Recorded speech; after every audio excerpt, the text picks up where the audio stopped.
Good morning, everyone. This is Morgan with Positively Osceola here for the morning segment of Wake Up with Positively Osceola with Morgan. Happy Tuesday to you guys. It is August 25th. We're going to wait for a few folks to hop on before we get started this morning. So be sure to say hello whenever you hop on. I'm going to come on here and share.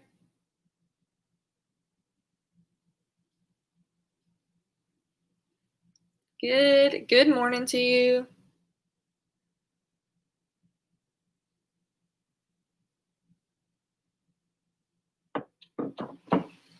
Be sure to say hello whenever you hop on. It is National Banana Split Day.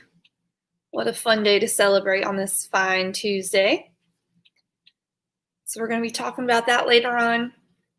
Have some news updates for you guys. Hopefully everyone had a first great day back to school yesterday. So excited to see all the kids back in school and starting a new year. Hello, Adeline. Good morning to you. Be sure to say hello. If you are a first-time viewer, we do the morning news every weekday at 7:30 a.m. And then you can also catch our weekend segment at 8 a.m. with Cassidy Goldman. So if you are a first-time viewer, be sure to tell me where you're viewing from because we have folks from all over, and I would love to see where you are viewing from. Be sure to hit the thumbs up button whenever you're ready to get started this morning, and then also hit the share button as well, so that way we can keep our community informed with what's going on here in Osceola County. Happy Tuesday to you. So we're going to go ahead and get started this morning with the first news update this morning.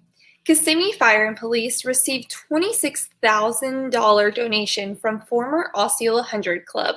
The City of Kissimmee's Fire and Police departments recently both received a $13,000 donation from the former Osceola 100 Club, which presented a $26,000 check to Chief Jim Walls and Chief Jeff Odell on Thursday, August 20th.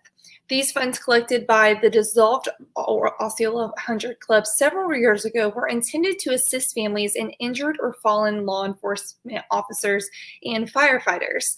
Now the police department will use it to share its funds to the annual police community appreciation event, while the fire department will use its portion to fund public education activities. For more information about the City of Kissimmee, you can visit www.kissimmee.org. So there's an update on that. Some good news to start off your Tuesday morning. If you are just now hopping on, be sure to say hello. Adeline says it's her first time viewing from Kissimmee. Oh, well, thank you so much for tuning in this morning. Hopefully you come back in the future and join us for future segments. Hello, Kenneth from Albany, Texas. Good morning to you. Happy Tuesday. Welcome and good morning. Good morning. Happy Tuesday. It is August 25th. Like we said, it is Tuesday, it is Taco Tuesday, and also National Banana Split Day. So we're going to be covering that later on in this segment. If you are just now hopping on, be sure to say hello, hit the thumbs up button, and then also hit the share button as well. If you have any questions or any concerns about any of the topics we are covering, be sure to drop that in the comment section. Or if you have a question on a topic we are not covering, be sure to comment that as well. And if I do not have that information in front of me, I will have someone from our team respond to you. So moving right along with our second topic this morning for our Wake Up with Positively Osceola news segment. This Thursday at 1 p.m., Huntington Learning Center is providing a very special free webinar called How to Create Structure at Home for Children with ADHD. With some students already back to school and some gearing up for the new school year, you may have found that creating structure is more difficult due to the way school ended. If you are the parent of a child with ADHD, school in normal circumstances can be difficult. But with the abrupt way of the 2019-2020 school year and how it ended, and the unique start to the 2020-2021 school year, it may be more challenging than ever to get your child with ADHD focused on academics. During this Thursday's free Huntington Learning Center webinar, you will learn how to create a structured home environment with optical learning for your children with ADHD. The webinar will also cover why students with ADHD need structure, tips to create a plan for remote learning, hybrid, or in-school learning, important activities to incorporate into each day, home accommodations that will help your child focus and be productive, how to make your children's learning plan ADHD friendly, and how Huntington can help. You can register for your free Huntington webinar by going to the Huntington Learning Center in St. Cloud's Facebook page, or you can go to Huntington Learning Center webinar, add link on Positively Osceola. So like I said, you can go to the website for more information. You can also find all the information that we're covering this morning on the website, as well as more. So if you have not visited our website, be sure to do that to get more information about what's going on in and around Osceola County. Hello, Mr. Larry. What's up? Good Tuesday morning to you. It is Taco Tuesday. Woohoo! It's Taco Tuesday, National Banana Split Day. It's just overall a good day this morning. So continuing on, 6 teenagers were arrested in connection with a series of armed robberies, aggravated assaults in Osceola County. 6 teenagers have been arrested in connection with a series of armed robberies that took place over a span of a day in Osceola County, according to St. Cloud Police Department. It was suspected that these are the same teenagers that robbed 2 7-Elevens in Kissimmee and Davenport last week. Early Saturday morning around 12:30 a.m., 6 young men were armed with firearms and entered the Circle K gas station located at 2901 Canoe Creek Road in St. Cloud. They threatened employees, damaged store property, and demanded money from the cash register. The suspects then fled before St. Cloud police could arrive.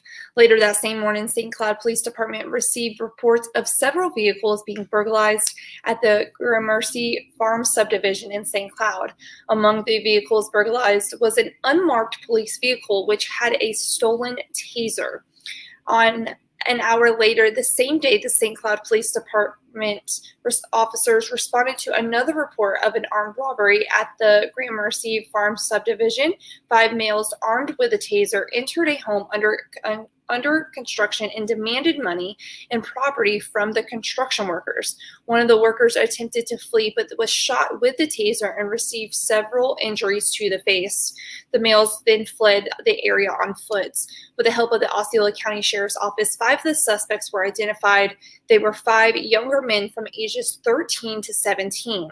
The 6th suspect was participated in the initial armed robbery, has been identified, and charges are pending. The charges include armed robbery, home invasion, aggravated assault with a deadly weapon, aggravated battery, armed burglary, and several other offenses. So there is an update on that. All 6 have charges pending. So I know a few folks have been following along with that. So there's an update on that. Good morning, guys. If you're just now hopping on, be sure to say hello. Would love to wish you a good morning this morning. Be sure to hit the thumbs up button and also the share button as well. Hope everyone had a great first day back to school. If you have already started back to school, or if you're at home doing e-learning, whatever it might be, hopefully you had a wonderful day yesterday getting back to the schools. I know all the kids are, a lot of them are excited to be back. And speaking of back to school, if you have any back to school transportation questions, Osceola School District Transportation Line has the answers. On a typical start to the school year, there's always questions parents and students have about transportation. Given the amount of uncertainty in connection with this school year, it is expected that there will be more questions than ever. The Osceola County School District is prepared, and the answers are just a phone call or click away. The district's Back to School Transportation Parent Hotline will open for calls in English and Spanish on the following days and times at 407-483-3673. August 24th through the 31st from 6 a.m. to 6 p.m. and September 1st through September 4th from 6 a.m. to 6 p.m. as well. In addition to the Transportation Parent Hotline, parents can select the Let's Talk tab on the school district's website at osceolaschools.net to ask transportation or back to school questions. Parents and students are reminded that all students must wear a face mask and social distancing while at bus stops.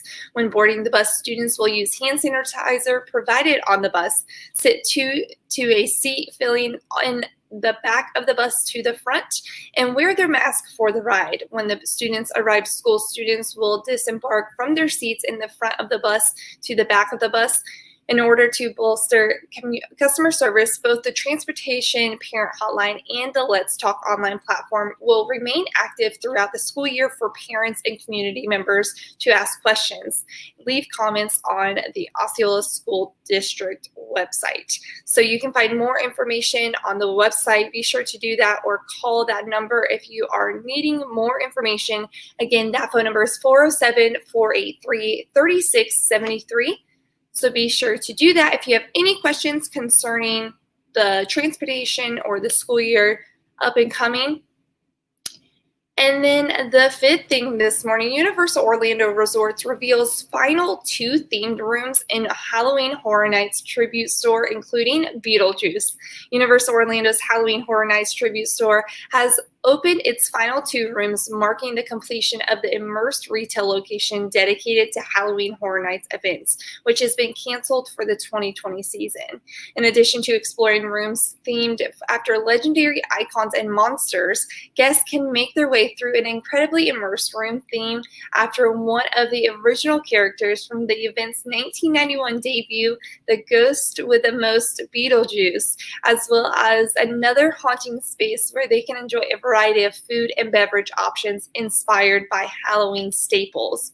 Outfitted with an assortment of specialties, retro-themed merchandise in the new Beetlejuice area within the store will pay homage to one of the original faces of Halloween Horror Nights, with decor inspired by iconic scenes from the film, including the graveyard, stairwell, snake, and more. And right next door, guests can get a taste of horror with an assortment of nearly 20 sweet and savory items, including a Halloween confetti cake, vegan brownie skull, and a cherry gummy beating heart, and more.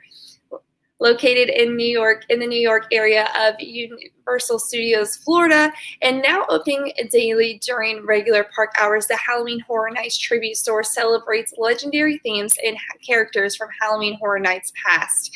Each highly themed room within the retail location features a collection of limited time throwback merchandise, from t-shirts to socks to posters, face coverings, and more. That pays homage to some of the icon characters and experiences that have haunted guests for years. Guests can also browse the assortment of Halloween Horror Nights merchandise and make purchases from the comfort of their home, visiting Universal Orlando's online merchandise store at www.shop.universalorlando.com.